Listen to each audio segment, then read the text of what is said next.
What's that? I wish I went with a cheaper lawyer then. Uh, Should have had you on the case. I mean, bro, also you never know. Like, I'm so unfamiliar with this whole lawyer thing that like I don't know who's legit, who's not legit. So it's kind of just like I'm going with my instinct. Like this girl seems good, but like at the end of the day, I don't really know like how quality she's gonna be. So as long as your guy got you through, that's like I think my guy was good. It's just a matter of I hey, if something was a better price, it's always nice. yeah. It's funny, like now that you mention it, not knowing much about lawyers and stuff, I do feel kind of appreciative that we're like testing the waters with different business people and stuff at this age, opposed to like at 35 Mhm. when you're like kind of in the throes of business or like getting a house or whatever it might be. And so like, even though we know nothing about lawyers now, at least we're like Getting our feet wet. getting our feet wet, starting to develop those dynamics because it could only get more confident. Yeah, and we learn by doing. Like once we go through this shit, when we like if we come up against any bullshit, then we'll know to avoid that in the future. That's kind of the only way that you learn how to do it, you know? 100%. My dad has been through all of it, going film business stuff. He's just Bro. like, stay away from freaking.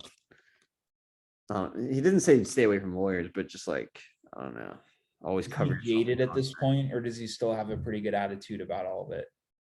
he like he and everyone in my whole family still somehow stays like passionate and like fascinated and always has ideas and fun stuff.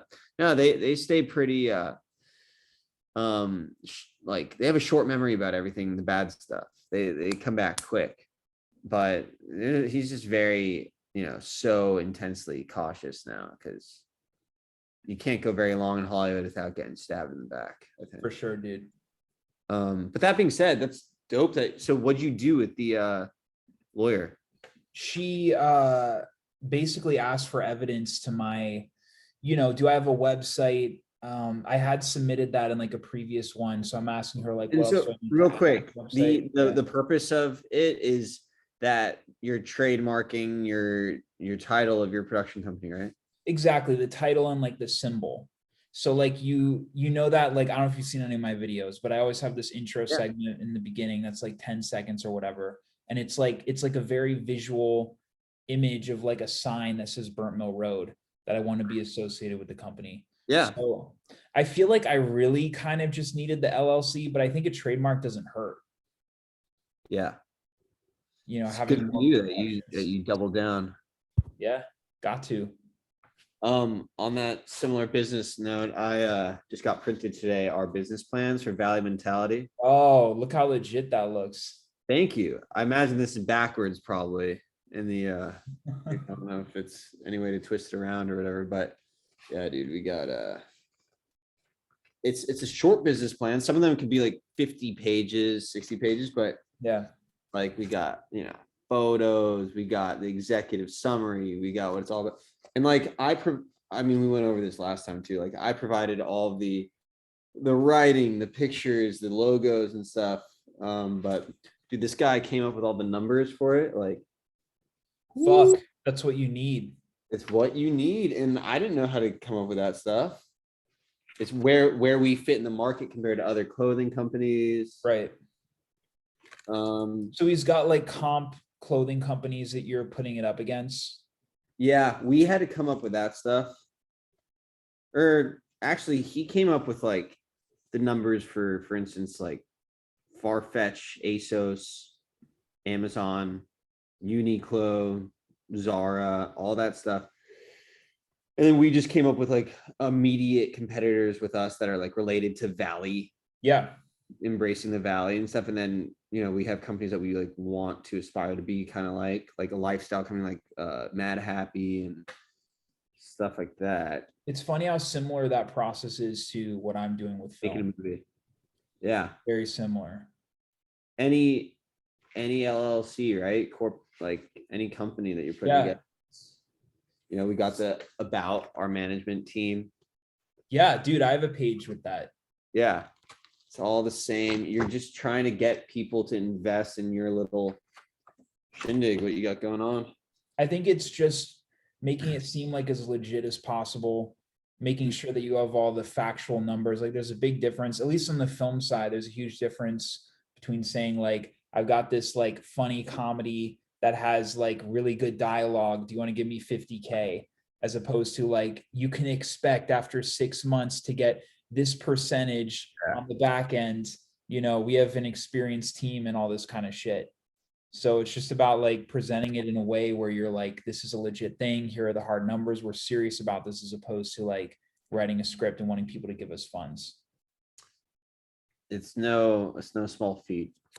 But I've since found out that a lot of investors, especially in like on the smaller scale, I mean, a lot of people that are rich, that are investors, have like an area of write-offs that they don't expect to make the money back necessarily. Like they have an area of their portfolio that they're willing to kind of chuck money out for a Hail Mary. Yeah. I'm getting the same kind of vibe on my end. It's interesting with, you know, when you're starting out with these companies as startups as like young, you know, 20 somethings, you don't really have that, like, you don't really feel like that's out there, but it totally is. There are so many, there's a huge percentage of investors that are like, you know, they want it, they think it's kind of cool. They think it's kind of sexy to like add this extra thing to their portfolio. And it's really not a big deal to them. No. Yeah. Behind door number 2. Who would have thought? Yeah. Sorry, what? I just wanted to say, like, always ask for what you want. Like, if you don't ask for it, or if you don't expect that it's out there, then you're never going to find it. So it's about having the mentality of like, no, the money is out there. Like, it's just about you being prepared enough to where it, you know, even getting like esoteric with vibrations and shit. If you're on the same vibration as these other people, and like you're thinking of it in terms of a numbers standpoint and percentages, and you have strategy in place, then you're going to match up. Yeah. If you can see where they're coming from and not just be like a charity case. Exactly. Yeah. I wanted to talk about something specific today, and it's on the topic of authenticity, because I found that going on in my career and really honing in on this specifically as to like who I am and what I truly want to do and what I represent, being really specific about that and cutting out all the bullshit has put me on a trajectory of like, this is exactly where I'm supposed to be right now. Does that make sense? Of course. What has your journey been like to authenticity? Has that been something difficult for you, or have you kind of fallen into that pretty easily? Well, when you say like cutting out the bullshit, that's something that I always, when I hear it, I'm like, interesting. Like, I wonder what that really looks like for people. And maybe some people are more like suited to like really change their lifestyle patterns than other people. Like for me, a lot of times saying no to things takes a shape more of like, hey, I got to get more intentional about like what I really love. And I haven't really had to like drop friends or anything like that. It's always just been me, like, the more that I focus on my perspective and appreciating what I'm doing and enjoying every day and stuff, then I kind of find room for everything. Yeah, I've yet to come up against something where I'm like, I need to cut that out of my life. Like Yeah, I think we talked about something pretty similar last time, as far as like saying no to like certain things and being intentional. Yeah, no, it's For you, it's been more like a well-rounded kind of thing. I mean, just like I don't know. As long as I keep my goals clear, like I really know, I work to try to know what I like, and that can always change. But as long as I have like a gold pot at the end of the rainbow, it becomes kind of clear to me what I want to do, and then everything kind of naturally falls by the wayside. And but I haven't had to make too many ultimatums, I don't think. Interesting. Instead of going more like black and white, have you ever felt like you have been in a position where, in any aspect of your life, where you've felt like you're not being true to yourself or on like the path that you're supposed to be? Oh for yeah. whatever reason. You know, if you're talking to someone else and you feel like you need to say a certain thing or act a certain way, or like, you know, even in a day job where like you can't fully like be yourself and like fully like explain like who you are. Like, have you found any parts of your life where you've had to kind of shade Right. yourself down? Because I'm getting more and more deeper in this perspective of like, if you're truly honing in 100% on, and I am definitely more extreme than you when it comes to like philosophy or like, you know, attacking shit, I would say. Right. I'm curious to know though, like, have you had like, has there been like a part of your life where you felt like you're not pointed towards like the North Star, Right. like some kind of instinct in you or like gut feeling feels kind of off kilter a little bit? Well, I want to hear examples from you if you could think of any in a second. Yeah. But yeah, for me, I think more commonly what happens is like sometimes I'll judge myself when I'm around, whether it's a group of people or around yeah, it doesn't matter who it is, but I'll kind of judge myself by like, oh, that feels fake. Like yeah, these people like me, but that's like not the real me. Right. Or I feel like I'm imposter syndrome or whatever. But actually, like a lot of my work, what feels like maturing to me, I don't know if it's right, but I think it's in the right direction, is being more accepting of like, hey, if I feel a certain way around certain people, that's totally fine. Like I don't have to define myself as this one type of thing. Like I bring this to the world in every situation, no matter what. Like this is who I am as far as an archetype. Right.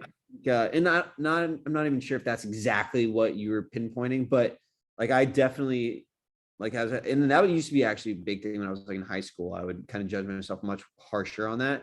Now Mhm. I'm more like I definitely recognize that like depending on who we're around, like we definitely have a different persona. 100%. And that's totally real. And I feel like it should be that way because Yeah. if Yeah. you You are, don't want to be the yeah, same. You're a dad. You don't want to be the same around your friends at the bar. right, That, exactly. yeah. Yeah. Exactly. There's going to be certain like shadings of your personality that's different Right. depending on whatever your audience is. Yeah. And that's all good. I think you can still be authentic in each of those scenarios as Yeah. long as you are like truly like in the moment with that audience, taking that in consideration, still being yourself and being real. Yeah. Another thing on that, this is an interesting subject for me as well, actually. I think I try to it's funny, everyone says trust your gut. I've gone the other way with it. I try to put less cadence on how I feel all the time. And I try to remember kind of like those mindfulness principles of mine that Yeah. I've really appreciate, which are just like just swim to the end. Get through. Let's say we feel awkward or uncomfortable around these certain people, even if you're getting made fun of or something. It's or like you feel like, hey, you're the least successful person in the room, whatever it might be. It's like just outlast it for one. Like you know, we are great. I think the default is that we're great. And then once we have the negative thoughts, that adds on to it. But if you can separate yourself from those negative thoughts, I think doesn't really none of it really matters. And if you just keep trying to have a blank slate and believe that tomorrow is going to have a great day, like that kind of Yes. practice positivity Yeah. and keep fantasizing about what dreams you have and going towards that. As far as how you define your values as like a brand and say like, hey, I like this type of stuff, this is what makes me happy, these are the types of people I like, this is how I dress or whatever. I think that stuff is subject to change happily, and I try to limit the definitions that I have for great stuff. Like I don't say like, hey, I'm the edgy guy, I'm the funny guy, I'm the artist, I'm the this, I'm that. I try to just say like I'm a guy that loves great things. Yeah. And then within that, of course I have preferences and stuff, but I don't know. And frankly, I probably am coming up against that a little bit. I think I went on I went a girl was talking to me recently, and I was being set up, and our mutual friend was like, dude, I don't know. Do you really see yourself with this girl? And I was like, first of all, my answer wasn't in a second, like, I'm an going guy. Like, yeah, I was a nerd. Yeah, of course, why not? But then secondly, I think what she was getting at is that our vibes are very different because of where we're from and like our demeanor probably a bit. Are you sure that that girl wasn't also into you? Yeah. Asking the Hey, question. so many girls like that. I Yeah, can't that even could have been a juggle whole it. other All right. part of this. No, I know that's normally I would have thought that maybe because hey, why not? But no, yeah, she's not. She was I see what she was getting at. Anyway. Yeah. Yeah, dude. I think it's interesting that you brought up the whole around successful people thing Yeah. because it's this weird thing that humans do when you're around someone who's like famous. I know you've been in some of these rooms, I've been in some of these rooms where it's like you're around people that objectively, like status wise, they are on this upper echelon, like above you. Right. And yeah, this whole concept of authenticity, I think it's about if you're in that room or like in another room, the shading of your personality can be a little different, obviously, but at the same time, don't like put on like a giant smile or some shit or like just act like completely different or like inferior or whatever, depending on whatever your room you're in. And I thought it was interesting. Billie Eilish was on like Howard Stern, and she was talking about how she went to like the Met Gala and she just realized that like because this is basically a bunch of famous people being famous, like that's what that event is. Right. And she realized just being around all these different people, it was like she was in the same class as them, and she realized that these are all just like nobodies. Like at the end of the day, if you're at like that level or whatever, yeah, they're fucking people. And Right. so Oh, she that's cool. is, I gotta yeah, listen. I think she's a great example of someone who is like completely authentic. And I think people really react well to that and they respond well to that. And the more successful you become, there is, especially other people having a perception of you or whatever, especially as an actor, I think it's easy to kind of fall into like a certain way of being when Oh, that totally. might not really be who you are. And I think if you want Some longevity, people play. Some people play into the brand of what has been yeah, for them. Yeah. Sorry. Go yeah. on. And I think if you want to have longevity and you want people to like be attracted to whatever you're doing, it's just about being fucking true to who you are in every given moment, which is a really hard thing to do, but it's way easier than the alternative of like trying to fit yourself like a round peg in a circle, Yeah. you know? Yeah. Round into a square. There we go. There we go. I think it is a business as well, and some smart people that have some distance from like their image and stuff are able to say like, okay, well, and I imagine that directors and producers and stuff are probably even more savvy with this. They're like, well, like Keanu Reeves, my persona is that I'm this guy, like a beachy kind of like whoa guy. Maybe I'll shock everyone by doing this different role that'll like throw them off completely, or put me with these other actors. And people get clever with that, and then they end up getting a huge payday. That could be smart business wise. Yeah. But as far as like feeling authentic to, there is certain values that I think are important if you're fortunate enough to kind of learn these young. I think something for people that get really successful and ultimately famous is you gotta not believe the hype, still be confident, but recognize that you're no better than anyone else. As a human being, I think you got to be an everyman, and I think the bigger that you get, you got to work harder to stay humble. You actually have to like not do any Da Vinci Code torture shit. However, it's really important to like check the ego so that because I've seen so many athletes and everyone that get to a certain level and they're a little flabbergasted by it all. Not gonna happen to me. Of course. Just an No, easy fucking no. transition. Yeah. Seamless. So, something I thought was interesting in my own journey, I had like 450 subscribers on YouTube. And this guy, Corey Kenshin, like reacted to one of my videos, and his whole shtick, he had like 10 million followers at the time. And his whole shtick was like all of his audience needs to go and like and subscribe to whoever he puts on. And so one of my videos got on his channel, and in like 3 hours, I went from 450 to like 7K. And that, Hey, buddy. Burn Mill Roads. there we go. We're There we on. But that was a really interesting moment for me psychologically, because that like even though, and now having, you know, perspective, and like really if you compare it to like the grand scheme of things, like 7,000 subscribers is not a lot, but it's the shift. Like a true successful person. Every time you get to the goal, you're like, That's the fucking thing, bro. Yeah. Ask me again at a mill. I'll be like, yeah, fuck, dude. Yeah. But hey, I was nothing. but yeah, man, it's the whole, it's that psychological thing of like, you're so used to being at a certain number or a certain status, and then when it happens, it like kind of fucks with you a little bit. Totally. Totally. Yeah. Oh my gosh. Every time. Yeah. Life is like that. Once you get something, it used to be like too, when I won a surf contest one time when I was like 17, I finally won one. And you get there and you're just like, yeah, it's no big deal. Like Yeah.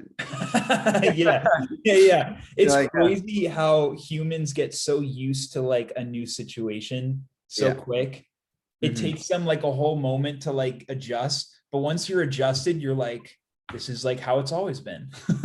Like you become famous as fuck. And then you're like, yeah, no, like everyone's just taking pictures of me everywhere. Like, yeah. Or like, hey, good of them to finally realize that they were missing something. Yeah.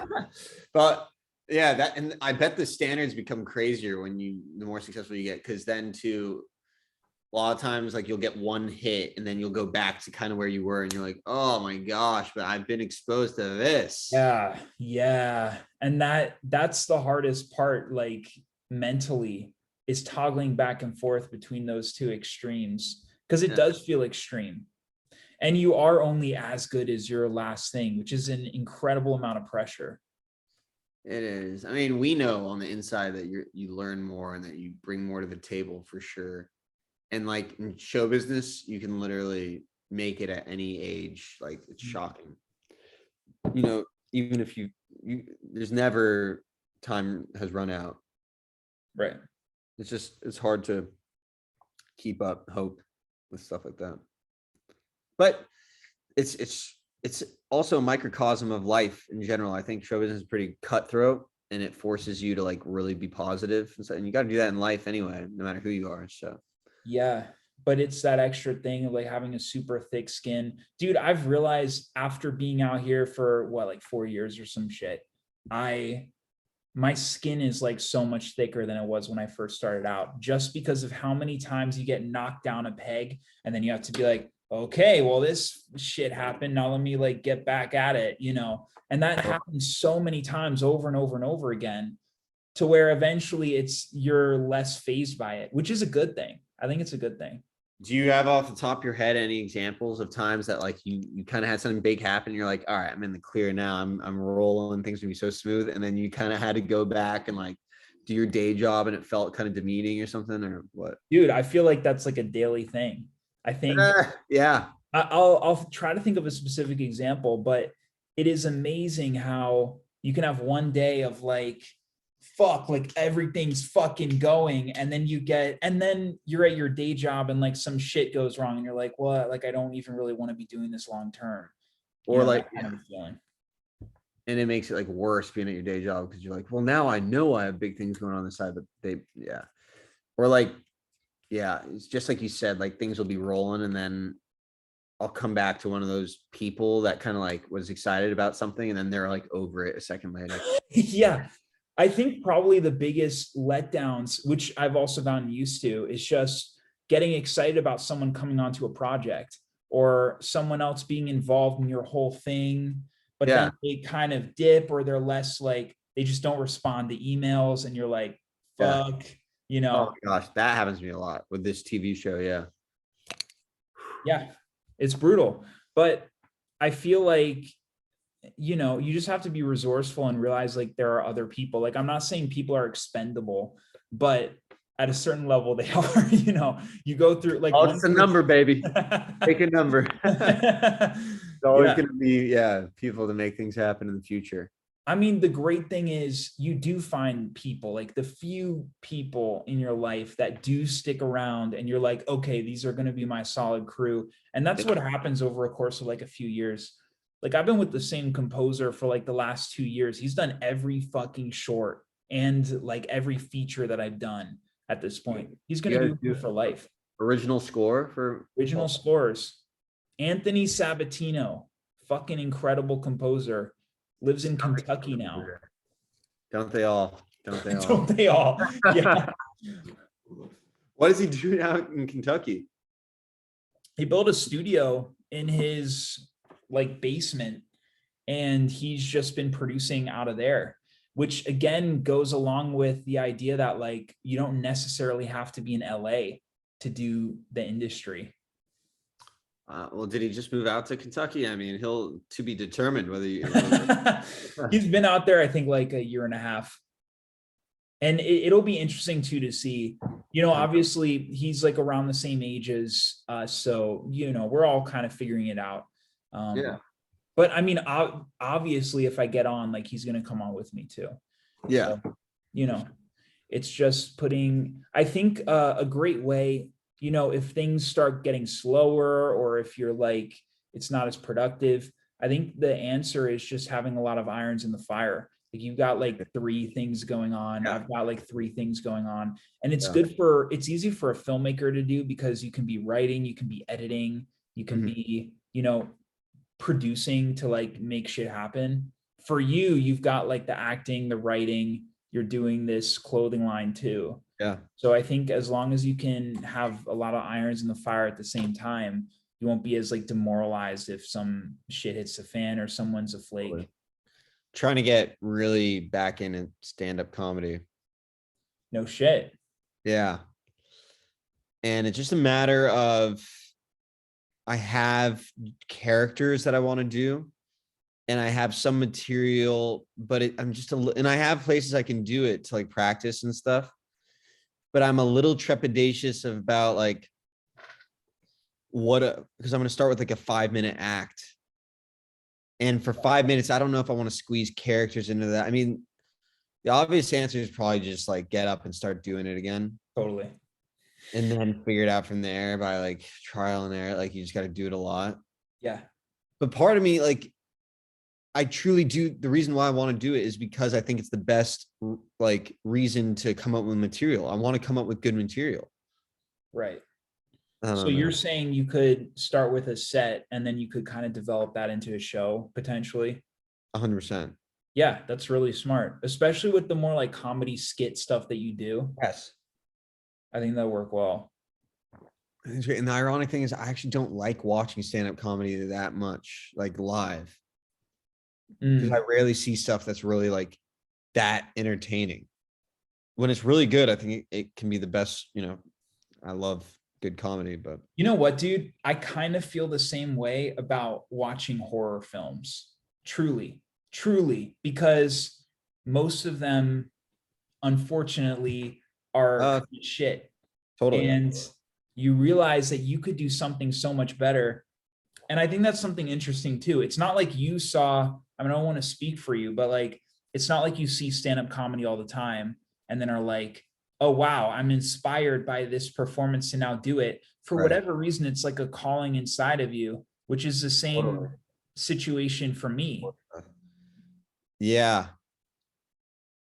And I don't know where that comes from too.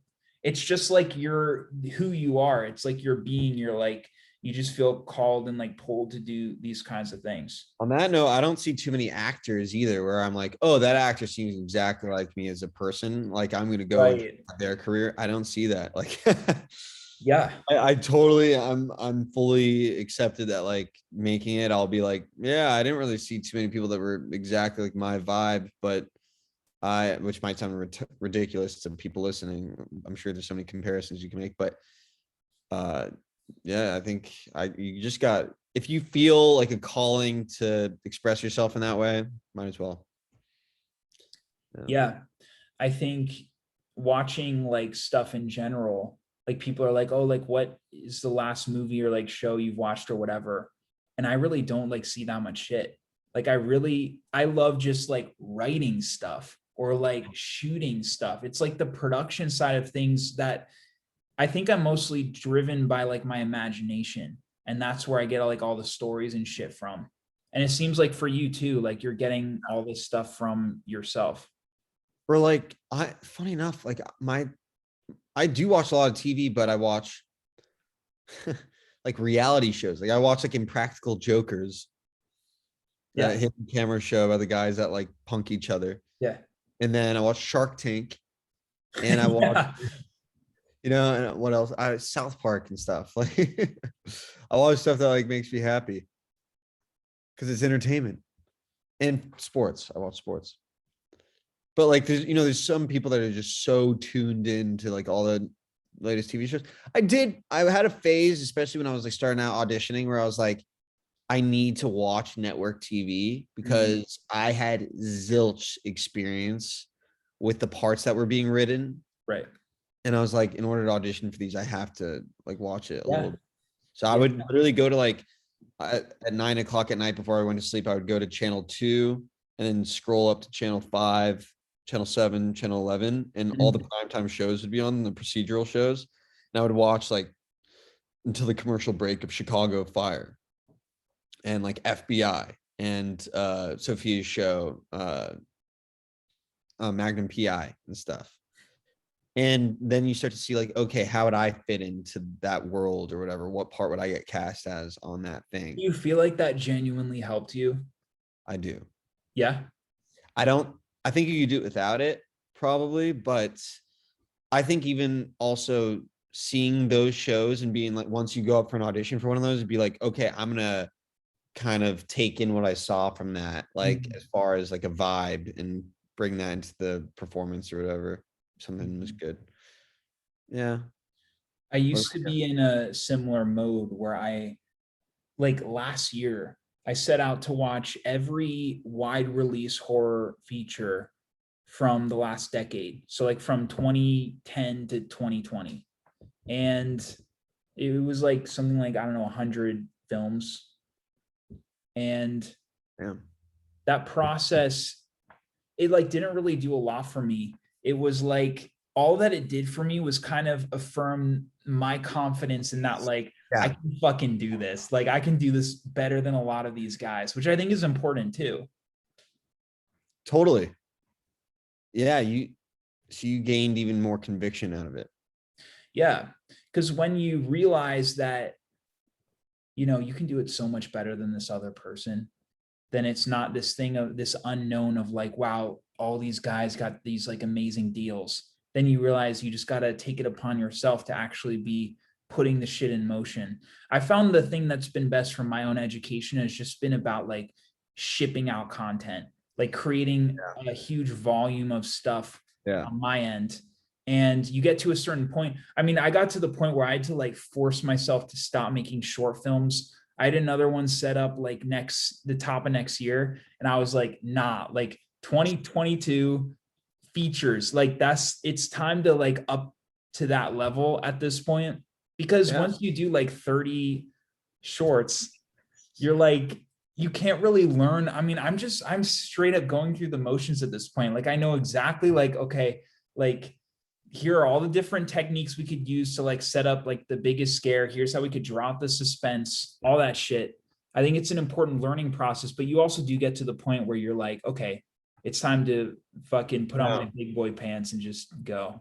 That makes sense, though, that you took so much away from making all those shorts and you felt that. So you kept going hard in that direction too, of like, hey, I need to crank out volume because that's the way that I'm going to learn the most. At this point, what makes a great short film to you? Like which one would be your most proud? I'm curious. And I also wanted that too, because we just had to present a trailer for our TV show, Duke of the Valley. And the trailer, the 2-minute trailer, honestly, in some ways, I argue that it's better than the actual show, because a trailer is a short in a way, right? A super short, it's a mini, right? And I love having to compress stories into different versions and see how, what to take away from different things. And I don't know, I just love it. I think sometimes shorter the better, man. But so, what would you say stands out to you, and what really makes that so much better? It's an interesting question. Does it translate to features too? Yeah, dude. Reflection is such an important part of the process, and that's something that I can incorporate a lot more. So I'm really glad you asked that question.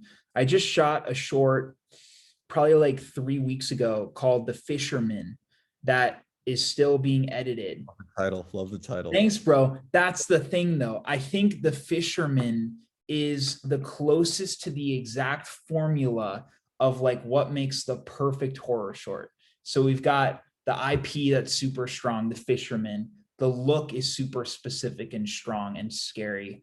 We've got all the different moments of like upping the tension and then like a brief scare, continuing. How long is it? How long is it when you say short? I would say probably like 4 minutes. Oh, so that because shorts can be up to what, 20 minutes? Yeah. Maybe 30, right? I feel like 20 is kind of the danger zone once you get past that. Got But it. I think, and it all comes down to what people are willing to watch too. I've never understood, mostly because I don't really have like the attention span to go through a short. Like yours is different. A TV pilot is different from a short.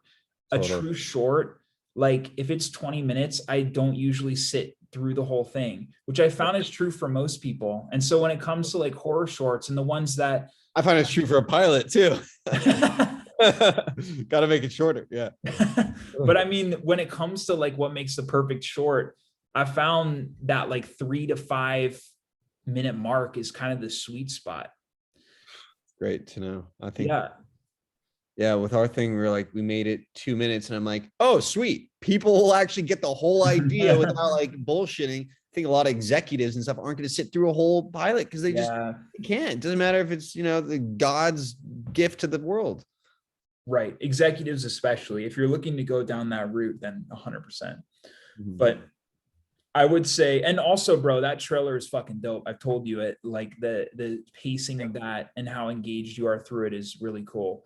But I would say, going back to the short, it's the IP, it's the look of the creature. It is that you see brief like looks of the creature, but not really the full thing. There's fog, there's all this Spoiler alert. Didn't even know there was a creature in The Fisherman. Hey, look at that. Oh, Wait, let me stop you there too. When you say the creature, does that the look of the creature? Are you saying that that's something that you take particular pride on, that like came out better than you expected, and because of the look of that creature, you're like, whoa, this actually was better production value maybe than other stuff you've made? Or what? 100%. And I think for a horror director, this is something that I had to learn too. Like there's so much that I've learned through this whole process. I found that it is definitely the filmmaker's responsibility to construct this creature. Like you can bring people on, but there needs to be a specific look to it that's really scary and really intentional. And so for this creature, I got this creepy fucking mask that came from Russia. It looks like a skeleton. This creature to me, I can only imagine, is like the creature from the Black Lagoon. Like that's the vibe I'm taking away. Is that completely off, or? I'm trying to think of the Black Lagoon. Or like the Loch Ness Monster. Do you remember the Del Toro movie, The Shape of Water, recent one, right? Oh yeah, nah, bro, completely different. And we can even post a picture in the show notes after this too. I like it. Yeah. But very specific mask, creepy. I've got this like yellow fisherman's jacket with like, he has a fisherman's pole, and my makeup artist created these gloves, like these creature hands that have like these brown long fingernails that are coming out through. They're shredded with these like yellow work gloves, and just the whole look of the thing. It's so seamless. It comes together perfectly. And I think the ending too, you have to nail. For us, I found like the best way to end a horror short isn't by just doing like a quick sudden jump thing. It's about like that more disturbing stretching out quality. So we'll see the fisherman just kind of creeping up behind this couch and like leering towards the dad, and the way the position of where we ended his face and where the dad is, it's so fucking scary. And I think visually it's dope. Yeah. Wow. And would you maybe have some of those same aspects in your earlier shorts? It's just this time it's kind of, like where's the jump in your quality really been? Totally. I think a huge jump has been investing in my creature designs, which comes with, dude, for anyone listening who's like interested in horror filmmaking, the best ways that I found to really up your creature design are like silicone masks, which is like the really high-end masks that are not like latex Halloween, and also like makeup design. And so, yeah, the design of the How are you able to get those? The nice ones. There are like websites like CFX and Immortal Mass and stuff, and it can run like on the pricey side for sure. But I found it's totally worth it. If you're sure about what you want to get, I'm sure there's a lot of ways to waste money too doing that stuff. Exactly. Yeah. Just like, Yeah. If you see, I always recommend like starting with the concept and then finding the design and the look of the thing after it that grows. gotcha. So have what you want already picked out. Yeah. But I think that's definitely an element of it. I think like the look of the antagonist. I think also the biggest thing for me, two other things. One is like having way less dialogue. It used to be so dialogue heavy and like the characters are describing like what's going on in the whole thing. People don't give a fuck and it just slows it down. So I've cut down so much on my dialogue to the point where I have like 2-3 lines or whatever. Sounds better to me. Yeah. Yeah, right. And Yeah. also just being patient with my filmmaking too. That's the other element. So I was worried always that like the audience is going to get bored and they don't give a fuck and just keep moving your shit. But dude, I found especially for horror, if you just slow it down and just the pacing is like so much, stretched out, that's what audiences want and they'll stay with it. They'll stick with it. Yeah, dude. You didn't like The Revenant. I'm getting images of The Revenant all over my mind here. Like when they're on the boat through the fog and the battle. Yeah. Well, I was a different filmmaker then, bro. It Hey. definitely deserves a rewatch. Excuse me. You might notice some things in there that tickle your fancy these days. Yeah. Gosh, yeah, it was so atmospheric and like when people finally do talk, it's like earned and you're like, oh my gosh, wow. Right. Every shot, not to get too much into the mise en scene, what have you. But it's just, just the moments are so charged. And it's not always because people are saying stuff, it's because of the story, what's going on. And we as an audience are watching what is happening to all these people. And it's kind of very just feels real to that time in a way that we haven't really seen before. Yeah. And in that style of filmmaking, you're really seeing every single detail that they planned in every single one of these shots. And so, that is, yeah, bro. And that's a huge thing too that I've learned, which is like in the prep, you've got to be so specific and plan everything out. Whereas when I first started out, bro, I would show up on set. I didn't have a shot list. I didn't like really know the script at all. And I just would wing it with the actors and be like, and they'd be like, oh, what is supposed to happen here? And then I'd like look at my script. Like a lot of shit has changed, but that only came with the experience. Oh my gosh. Yeah. I just from seeing my dad direct the pilot that we did, he was very thankful that he had a shot list. He's like, if I didn't have a shot list, because our thing was very intimate and we did a lot of rehearsal before as well. But if he didn't have a specific like A, B, C, D, would have been freaking it's just a time killer. And it's way too expensive to not do that. Stupid. It's just one more thing to worry about. Shot list is good. And then what you mentioned about like being really specific about what's in the frame too. It's funny, like you do have to, I feel like, and I don't remember if we had this, but you got to have someone looking at the monitor to see what's being picked up. I mean, sure. I suppose you don't have to have that, but like that's something I would like. You just want to be sure about what you're getting. Yeah. Acting standpoint too. Dude, when I would make my little like short skits where like I play all the parts and stuff, being able to watch yourself back it's like freaking practice, dude. It's so easy to then go and be like, work from there. Are you one of those actors that likes to see the dailies on set? Totally. Yeah. Totally. And how do you feel about a director that's like not the biggest fan of that? It's just, I assume that's just very common, probably. Like directors just figure it. And I was given advice on a Lifetime movie. I started in a Lifetime movie, and the director's like, Duke, don't worry about acting. It's very petty. And because I literally asked him about a shot, like I had a big scene the first day, and I asked him like the next morning when I came in, I was like, and I had been told like if a director doesn't say that something's wrong, then you're good. Totally. But like I could only believe that so much. And I was still pretty self-conscious. Like this was a couple years ago. And I came in and I was like, hey, by the way, like, how'd you feel about that scene yesterday? It's good, right? And he goes, what do you mean? What scene? And I'm like, I was thinking like, oh, that's horrible. Yeah, But it's your whole life. And to this yes. guy, it's like a He's like, very what do you mean? fragment. And I'm like, oh, like the love scene between me and the girl we first meet. And he's like, oh, that scene. Oh, dude, that was so nice. Like it worked so well. And I'm like, oh, that's great. And he's like, by the way, like, don't worry about acting. It's a really like petty thing to do. Acting, it's just you either do it or you don't. Like it doesn't matter. He's like, those were his words. It was like it's a petty thing to do. He literally said, he might have said petty. He's like, Yeah. He basically made it. It was kind of a good perspective shift for me, though. In general, he was like, "Dude, it's just a look thing. You either like you look like the part and it just comes together, or you're not right for it." And I was like, "Oh wow, I wonder." But I think he was right in a lot of. Is that a helpful perspective for you as an actor, though?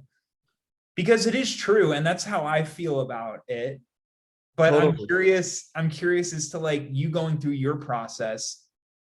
Now, so obviously that guy was not really what you would call an actor's director. No, not at all. No, it's the opposite. And by the way, I've heard Stanley Kubrick's like that too. The most probably considered the best director of all time is Malcolm McDowell, and these people would go up to him and ask him about the character. Like, hey, do you think, the character's going through this? And he's like, don't talk to me about character. Don't talk to me about anything.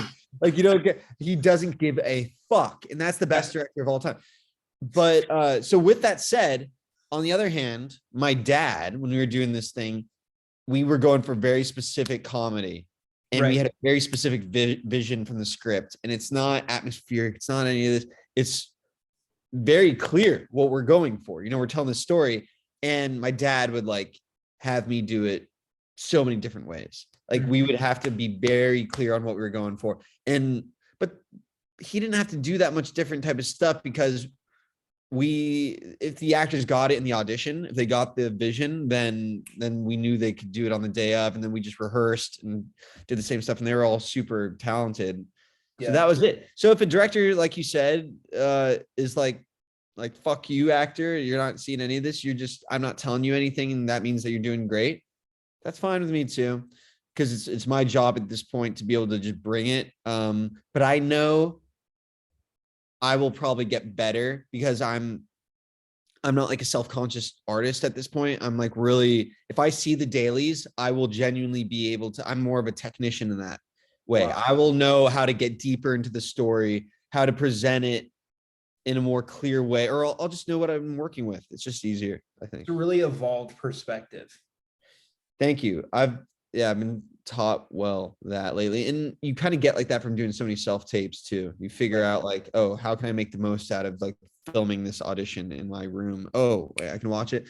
The second, I mean, we've seen so many of these like legendary actors and actresses like say like, oh, I don't watch my movies and stuff, and it's totally so common and everything, but I don't get it for a second, because I just assume all things that we see ourselves doing, it's cringeworthy for a second. It's like, oh, I see what I was going for, and I'm not living up to my standards or whatever. But bro, you gotta like be thankful that you get the opportunity to do something that you love. And I don't know, I feel positive about it. Yeah, it's always cringy for me watching my work first.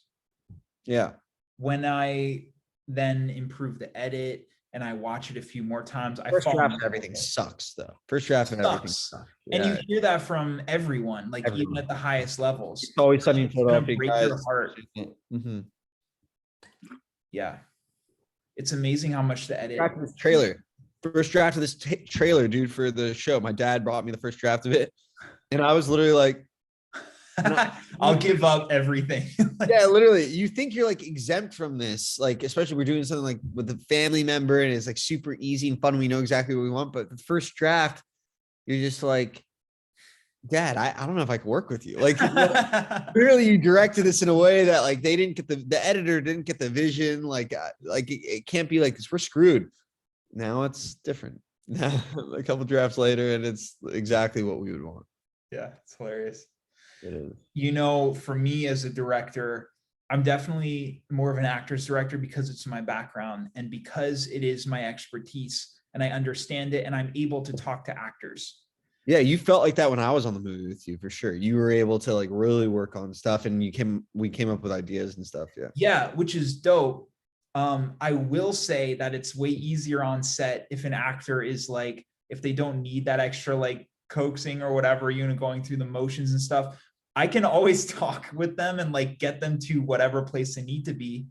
But it is so true that like when you're looking at it from a director's standpoint, it's so hard to see this perspective as an actor, but there really are so many different elements to it where the acting side of it is like 1 out of 10 different levers that you've got to be pulling. Yeah. It's also why movies end up like actors sign up to do a movie and they think they're doing so well and the movie ends up being crap, even though it was like their favorite performance, Yeah, exactly. Anyway, what have you been watching anything interesting, speaking of which, since last week? Or no, how about you? Dude, I saw, since all that Ben Affleck talk on his Howard Stern interview, I watched The Last Duel. The Last Duel. Have you not heard of it? No. Dude, you really don't watch much TV. Did it just come out? Yeah, somewhat. I thought, yeah, the trailer's going around. I do watch a lot of sports, and it's kind of the audience that would be watching it. Probably, it's a medieval movie. Ridley Scott directed. Matt Damon and Ben Affleck and Adam Driver and No shit. What's her name from Killing Eve? Also, Matt and Ben back together. Yes, the band is back together. And have you really not seen the trailer? It's Matt Damon in medieval times with a mullet, crazy mullet, and Ben Affleck has bleached blonde hair and blonde eyebrows. As soon as we get off this call, I'm gonna check it out. Yeah, you need it because it sounds hilarious. And obviously everyone's saying like they can't take it seriously with those guys and like these get-ups and stuff. And in the Howard Stern interview, Ben Affleck was like, yeah, it fucking did awful at the box office, but I don't give a fuck. Like, I knew it was a fucking good movie and I have confidence in myself nowadays. Like, I don't fucking care. I think I'm actually going to do a bit about, because Matt Damon and Ben Affleck wrote this together. Oh, for real? They actually came back and they realized, yeah, remember he was talking about it on Howard Stern a little bit. He's like, yeah, we realized we fucking work well together. At this day and age, we actually complement each other. And so they did it. I think I'm going to do a bit about Ben Affleck and Matt Damon like coming together to write The Last Duel and be like, that's hilarious. So what the fuck do you think about you having a mullet, me having blonde hair? I'm talking blonde everywhere. And we're in medieval France, and they haven't legalized like fucking abortions or anything. I don't know.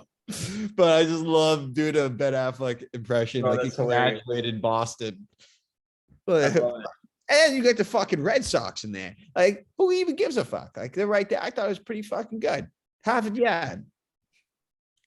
Dude, Ridley Scott, talking about Ridley Scott, yes. That guy's a fucking general. That guy is like, and he's called the general on set because of how he like behaves. Oh. Yeah, bro, he fucking goes into battle and he gets this shit done. I know a lot about him since hearing Russell Crowe, Howard Stern, talking about Gladiator. And by the way, there's a fight scene in this movie that at the end that feels like an ode back to Gladiator, like the tiger scene when they're like going against it in the pit in the movie. And oh my gosh, dude, Ridley Scott knows how to make a good fight scene. Yeah, for sure. Russell Crowe said he hadn't worked with Ridley Scott before Gladiator. Would you say Gladiator is your favorite Ridley Scott movie? I know he made Alien. Definitely Gladiator. He did like Thelma and Louise and some random movies too. Yeah, same with me, Gladiator. And Russell Crowe hadn't worked with him before. He was already a big movie star, I suppose. And they kind of, there wasn't really much of a script for Gladiator before they started. No shit. They did so many revisions. They had one of these like script guys that just made a general thing. And they were like, this is horrible. So what it ended up being was kind of, they had like an outline going into it. An outline for Gladiator. Outline for however so much it costs to make that freaking movie, right? And opening scene, what they shot the first day was the battle scene, what you see at the beginning of the movie Yeah. against the barbarians. Right. And Russell Crowe's like in his armor and everything. And he goes, yeah. So, Ridley wanted to see like if I, can kind of work well with him and everything. Fuck, I forgot how to do Ridley or Russell Crowe impression. I'm doing more of like a British, but anyway, whereas he's Australian, like a tough Australian guy. Yeah. And he basically says that like Ridley was like trying to like be in his ear to coach him through the scene. And he said, all right, Russell, so you're gonna imagine that you're about to command your army to go into battle. And right before like you're about to break out in rush, you see like a little bird, and the bird is gonna like land on a tree. And he's like coaching Russell Crowe through doing this. And it was just like a little exercise, but Crowe didn't know it at the time. He thought the camera was rolling. It probably was. And he sees the bird land, and Russell had to just kind of like smile in the circumstances of like, I think we're going to win this battle because a good luck bird just landed or whatever. And it was like a nice moment. And Russell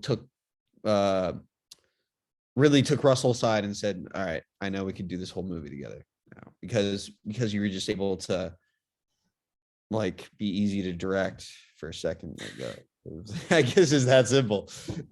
And he's like, all right, I got you, mate. Yeah, we're going to do this movie together because you were able to take direction. Yeah. That's how Aussies talk. Dog, that's crazy. That's crazy, bro. It reminds me a lot of the Mission Impossible films. Like apparently, like Quarry, like Macquarie, whatever his name is, the director of the latest Mission Impossibles. I don't know. Yeah. I think Christopher McQuarrie, yeah. He says that it's always just an outline. Because the way that Mission Impossibles work is they get the locations, like the dope locations, Paris, like whatever, and then they just build. So the first step is location. Step 2 is the stunts. So they'll come up together, like, what stunts does Tom want to do this film? Like, here are the 5 stunts or whatever. And then even as they're shooting the film, they're coming up with the storyline that makes sense, tossing in a few exposition dialogues here and there. And then like they have the film. Wait, are you saying they revolve those movies around the stunts that Tom Cruise wants to do? As in like, hey, Tom Cruise is really feeling like his most creative way to express himself right now is like a double backflip, like tumble. Yeah. And therefore we're going to make a storyline that suits that stunt. Straight up. Straight up. Like Jackie Chan or something. Yeah. Yeah. Well, to be fair, that is what sells the movies. No, I bet I bet people love it. I saw, Rogue Nation because he was hanging off the side of the plane. That looked epic. I know. Yeah. You're right. Yeah. Wait, so are you implying that in real life he was hanging out outside that plane? Yeah. Did he do that in real life? Legit. That's fucking. He wore special hard contacts so debris wouldn't fall in his eyes. They hooked him up to the side, so like he was more supported than just hanging on to it. Okay. All right. But still, because he says once they took off on the plane, he can't get like that's done. That's it. Like he can't just like pause and be like, I just shit myself. Tom, stay in character. We have one chance to get this shot. Yeah. Don't talk about shitting yourself. Yeah. I think they shot it like 6 times. That's funny. Bro, that is, you can say a lot of shit about Tom Cruise. However, Tom Cruise is all about the audience having like the best experience that they can possibly have. Heck of a filmmaker. It's amazing. Dude, would you ever want to get in stunts like that?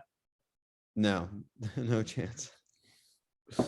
I don't see any world why that would be, because I've just heard of horror stories and I could see on set people like to move fast and they like to make things happen big and everything. And I think more often than not, you have to be the one that just slows everything down. I think that's tougher to do. Be like, whoa, everyone, let's take a back seat. No, I'll hold up production. I don't care. Like, I don't know. That doesn't sound cool. There's always been a part of me that has wanted to like be an action star. Yeah. Like in one of those franchises, like fucking Mission Impossible, James Bond.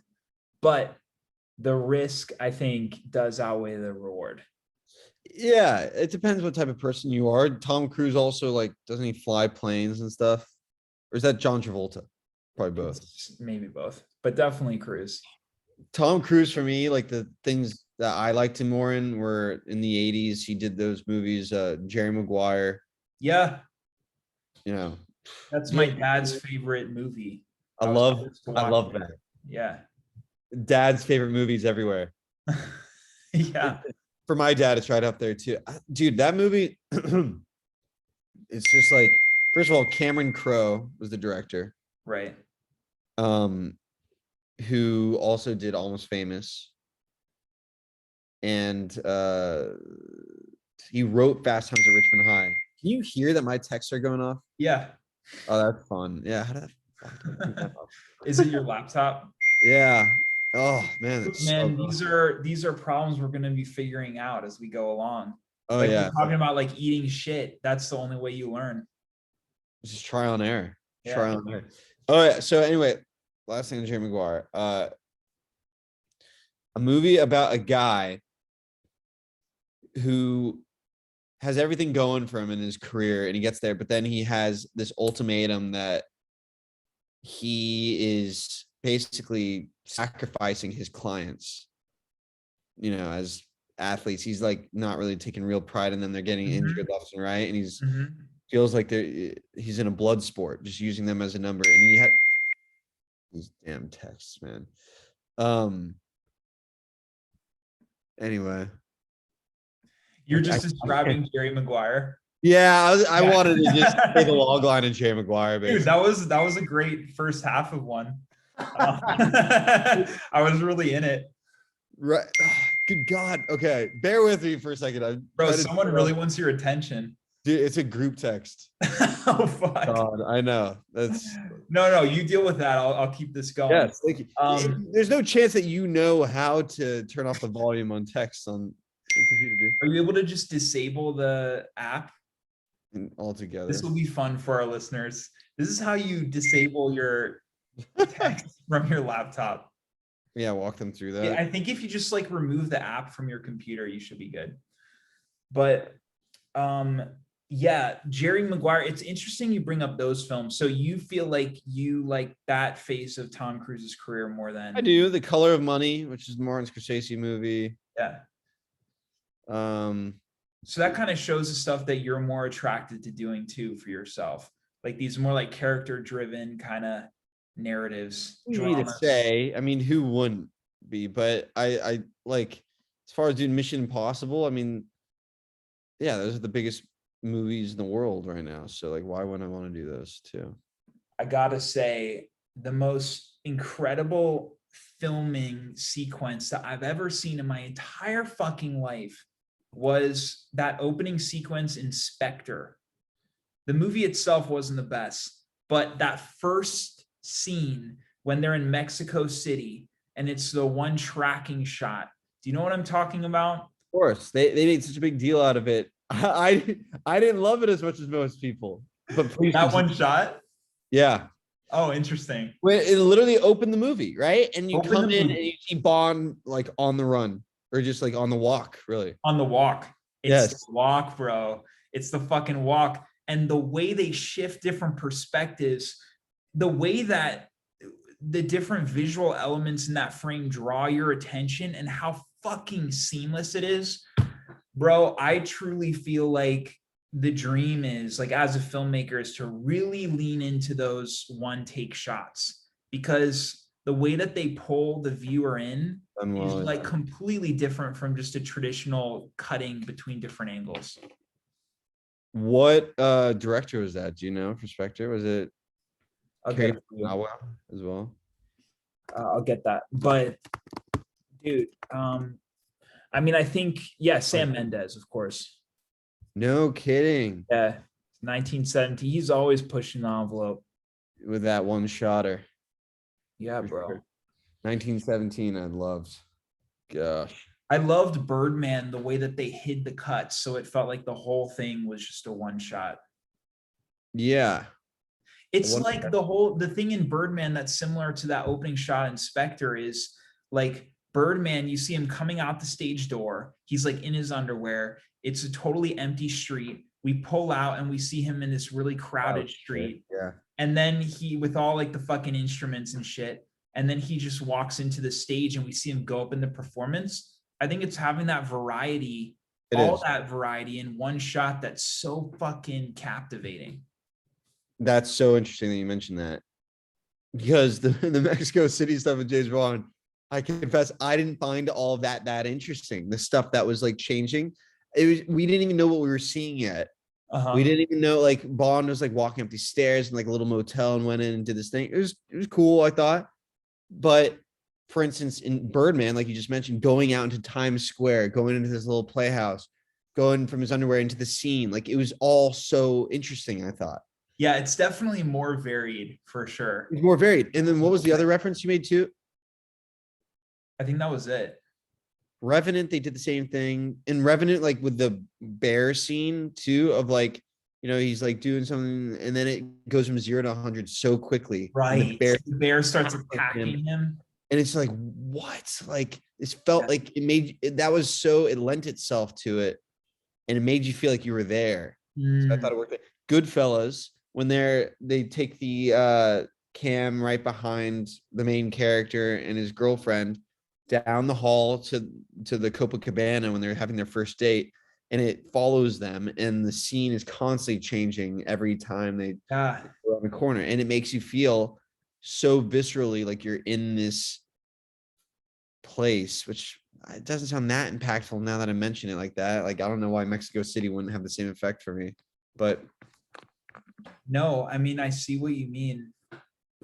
I really think that is how, like, you find different ways as I'm going along, like making different stuff, you find ways to keep a viewer's attention. And a lot of it has to do with camera movement. And the best DPs that I've worked with are the ones that are constantly doing little shifts, because like we're, especially now, it's so hard to keep people's attention. So you have to constantly be kind of shifting things, but doing it in a very like specific way. Wow. I know. And that's why just having that experience as a DP, having that in your back pocket of like, what camera thing does this affect? I mean, that is experience that I feel like I need to have in some way. It just seems like very important. You'd want to learn like cinematography. Yeah, I think it's a real area to like flex your muscle into, because, you know, I love different movies and like seeing the effects of different shots, and so I just think it's so important. I don't know. That could maybe even be, instead of learning like skill, like technically, it depends what you're interested in. If you're more curious about like getting like a captivating viewer's attention and stuff, I feel like that's more of a director's thing. Okay. Yeah, it is. I think as a director, you have to know it too. Yeah. And I think as an actor, probably learning like the skills of a director is more applicable than like a DP. Yeah. Oh, because as a DP, it's very technical. Super technical.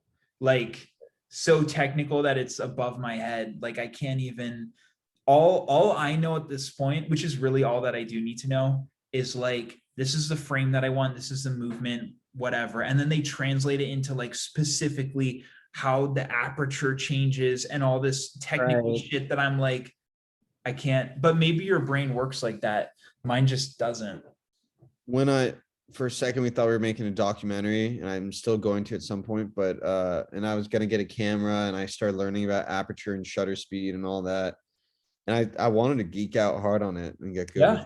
Yeah. I mean, you should, bro. Like also cameras are so cheap nowadays. You can get one that's like 4K and it's, I don't know, maybe $400, but shoots really nice. Also, I'll say that, you know, you bringing up the documentary thing, I want to bounce something off of you. I've been thinking that to just switch up my form and everything, if I want to keep going on YouTube, I've got like 8 shorts in the can that I'm going to be putting out. And then after that, I feel like doing something like a mockumentary style, but like a scary one could be really interesting. Where Like, do I sign up? Where do I sign up? That was a mockumentary. Oh yeah. bro, I wanted to do a mockumentary like that for a minute, and I think it hasn't been done that much in horror. Like I know it's been done a few times. Like there was like the Scary movies, obviously, but yeah. yeah, well for sure. There was the Poughkeepsie tapes, which I don't know if you've seen. There was obviously Blair Witch, which That was wasn't as mockumentary as it could be, but the first half of it kind of was. okay. I Yeah, haven't really seen it. dude, you got to see the Um, Blair Witch. I think I've kind of seen it like in passing. Yeah. A lot of people complain that it's like kind of too boring, which I could see because they're kind of just in the woods like screaming. Yeah. But I think it's worth a watch. Oh, I'm sure. Yeah, they definitely redefine how you can film stuff too, right? Like Yeah. super cheap. Yeah. I think though that whole mockumentary style, whether it's comedy or horror, it really puts you in the middle of, you know, you really feel like you're there. I think you connect with it more. And for you, do you think that your show is kind of like mockumentary style? That's like It's way. we use the same devices like Modern Family, Mhm. as it's kind of we have people have like asides to the camera. Arrested Development, I think, too, does that, like where they have a moment where the uncle is talking to the camera, just like, hey, how's it going? This is how things go in this apartment building, and then me talking to the camera as well. I know. I think sometimes that can just help the tone. Yeah. Yeah. And it's good to show people things that they're not used to. Like, for example, like I think that YouTube is the best space to put out things that you're just kind of testing out. Like I've got my whole traditional arm of like, okay, we're putting out features, we're getting the fundraising together. That's all fucking dope. And I love that. But also you can kind of expand a little bit. Like here's an example. If we were to do like a horror mockumentary, right? We Yeah. could start it out by like having this be a Skype call. And it could be like, okay, we're gonna like we could pretend like it was a podcast, like make it a super meta thing. Or we could be like, even just like friends or whatever, like, yo, dude, like I heard about this fucking thing, like whatever. And we just start with that conversation to give a little context. And then we just cut to like in the woods or some shit or whatever. And it's like that's how you kind of build something out in a non. Are you also saying that because it's a mockumentary, it lends itself to like a lot of different filming styles? Yeah. You don't have to have one Yes. holistic format of how you're shooting, like whether it's single camera. Exactly, dude. Because Exactly. it's a documentary, it's assumed that there's going to be a lot of footage brought in from like so many Yep. different types of And things. that's what I love about that too, because and that's a huge reason why I gave up on like the traditional shorts thing, because it's like I know that whole process, but you have to bring on a DP, they have to bring all their lights and equipment, they spend like hours setting up each shot to make it look nice. But it also gets to a certain point of like, okay, that's all cool, I know how to do all that, but You want to get experimental. yeah, bro, getting a little experimental here Love it. and taking some of the control back in that way too, because I can still shoot shit. Like I've got a GoPro, I can attach to someone's forehead to make it look like a POV. Like there are different ways of shooting things where you don't need all of the traditional aspects of filmmaking. I'm sure with a lot of your movies that you've made and that you're going to make too, there's kind of like a feeling of, hey, you have to do things a certain way because Right. you're trying to prove that you can do them to the best of your abilities and lock that down and be like, okay, I can definitely shoot like this. Look at my movie like this, or look at my movie over here. That's an example where I do it perfectly and everything. And I bet you probably are at a point, maybe you've been there for a long time, where you're like, you have all this knowledge and now you just want to really just get messy freestyle and let it grow around. Yeah. 100%, dude. Because I think both help each other too. Like if you do more experimental stuff, you can pull out what works and put it in your traditional filmmaking. Love that.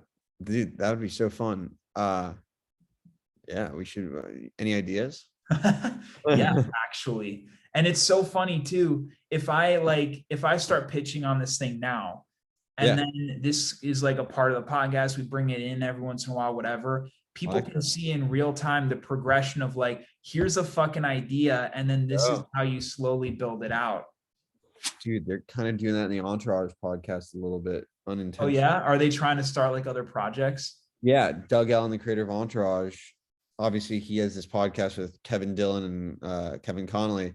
And he's like, since the success of the podcast, he's just like, dude, this is giving me so much more fuel. I hated Hollywood. I hated we were like, locked up, but now I'm all excited after this podcast. I'm gonna make another film, and not like a Hollywood movie, an indie movie. Like my roots, man. And Dylan and Connolly, you guys are invited. We're gonna make this movie together. And so he just got psyched up, and he's kind of like updating people on the podcast, like how they're doing as it goes on. I love that. That's Yeah. the best kind of, if someone wants to be a fly on the wall, hearing Exactly. us develop something like that could be Yeah. really useful. So Yeah. here's the pitch, bro. Here's the pitch. Come at me. You know Momo? Are you familiar with that at all? The museum in LA, Nah. MoMA. No, it's this creature. Look up online right now, Momo. It's this it's like Slenderman in the way that it is the urban legend kind of thing. It was a sculpture that was created by this Japanese guy who since destroyed it. But the image of this creature, which people called Momo, went viral. And Dude, it's the creepiest thing I've ever seen. yeah. And the image went viral, and it's something called the Momo Challenge, where apparently kids were, and this wasn't real, it was all just like fabricated, but on WhatsApp, these kids were getting messages that was like giving them different levels of challenges. So like the first challenge, like they would see that picture of Momo, and then the first challenge would be like cut yourself, or like do something else destructive to yourself, and it would end with like telling the kid to commit suicide. And Okay. that's the legend. I've got a fucking, when we're talking about like high-end masks and creature design, Right. I've got literally like the scariest, most legit like silicone mask that's coming. I've got these legit silicone like gloves with black fingernails. And I want to do a Momo mockumentary. And the reason why it works so well for something like this, like a mockumentary kind of style, is because we can't do it in the traditional format, because when it comes to, you know, copyright or like who owns what, it's kind of dicey. This guy made the sculpture in Japan.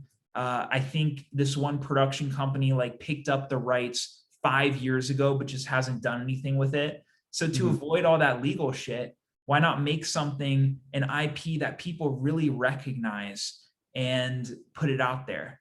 And I know that there's a market for it still, because on YouTube, if you look up like Momo horror shorts, Mhm. there are like 3 horror shorts, all that are really like low quality. It's straight up like someone in like a cheap Momo outfit, kind of just rocking side to side. And like, that's the whole video.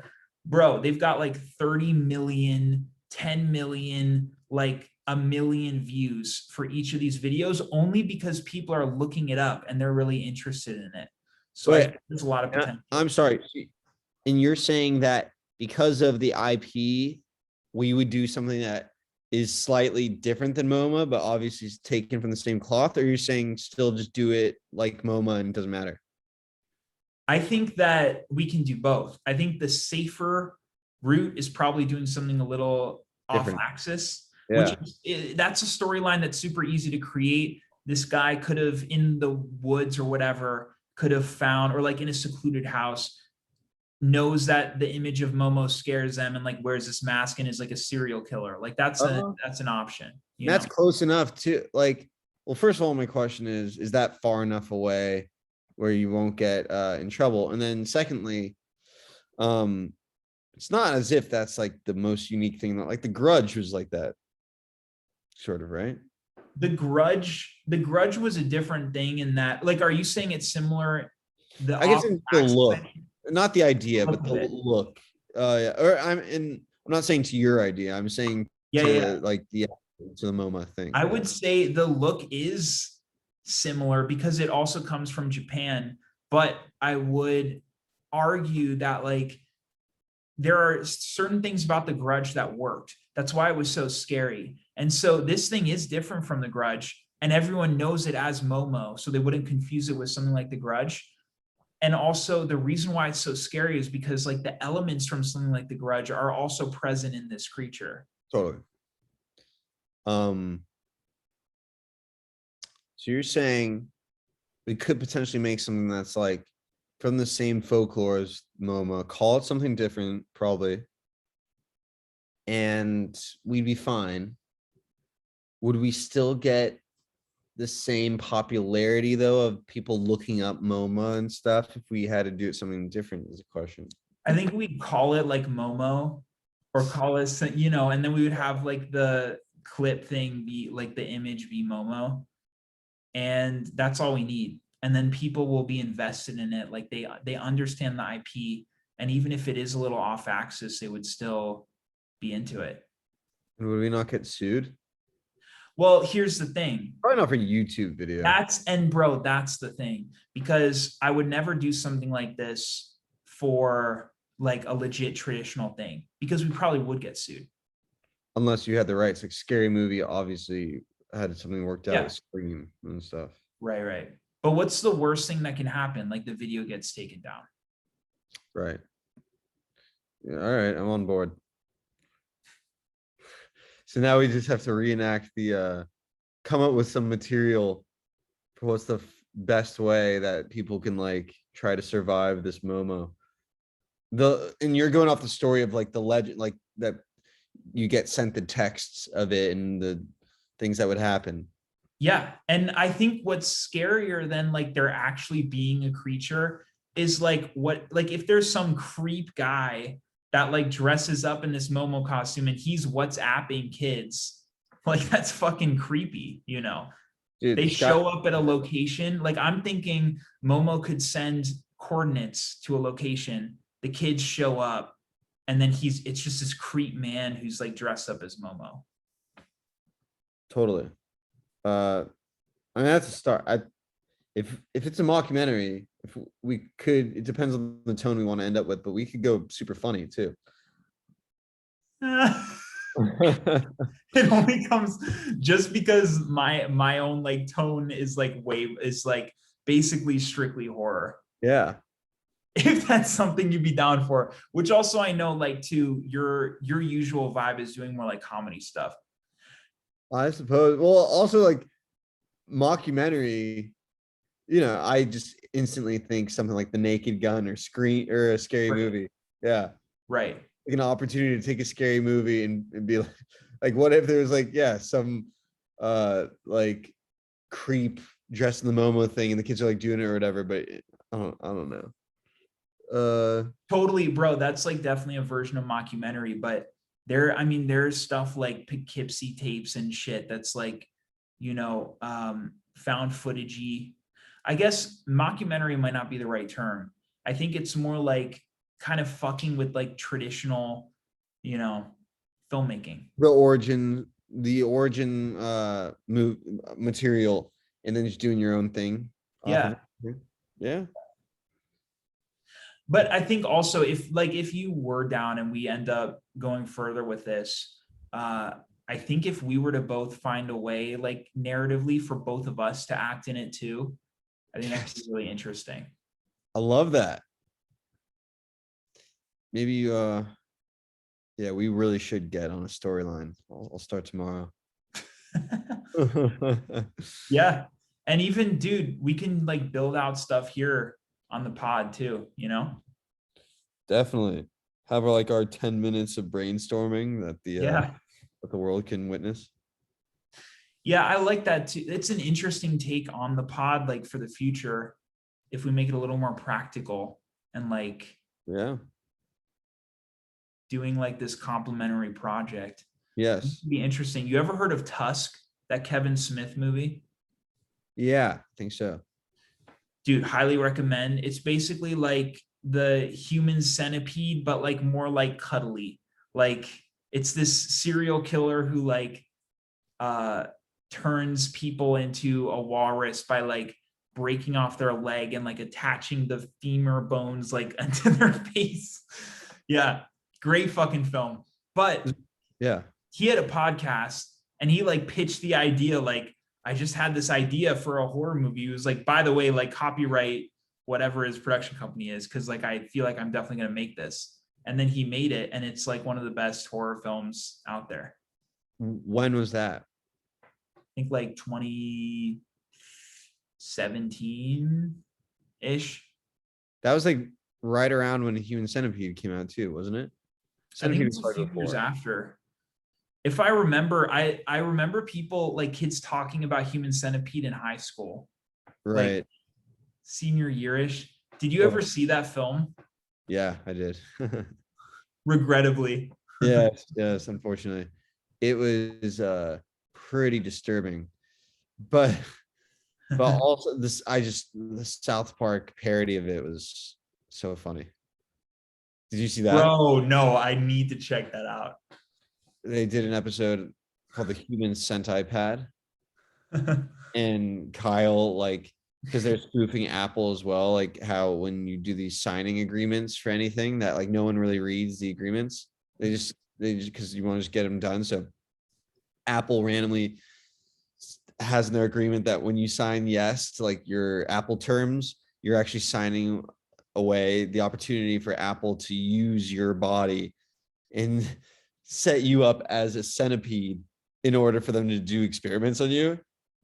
And Kyle like signs off to it. It says yes, and he ends up, Apple takes him and hooks him up to a Japanese man who's in front of him and a woman in the back, and he's stuck in the middle, Kyle, and he's like glued to both of them or something. And Oh, fuck.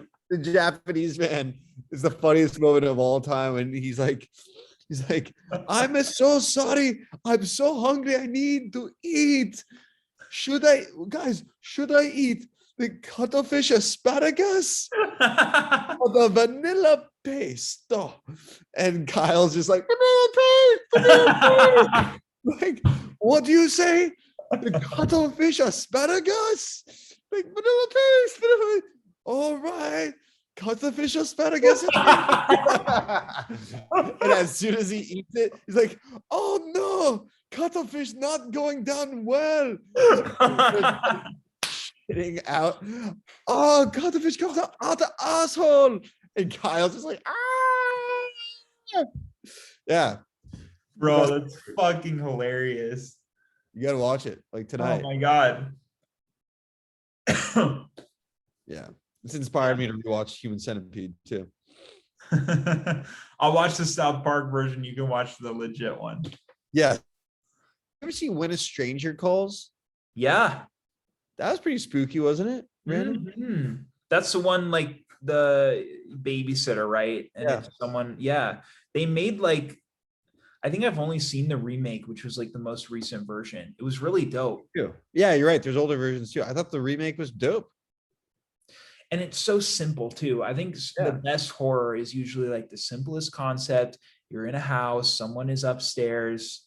Oh in the yeah. house. That's fucking How can it crazy. get scarier than that? Yeah. Nah, bro, that's like all you need. Yeah. It's pretty messed up. Exactly. How are we doing on time? I think we should call it Yeah, another good one, bro. totally. It's great. Yeah, I'm excited.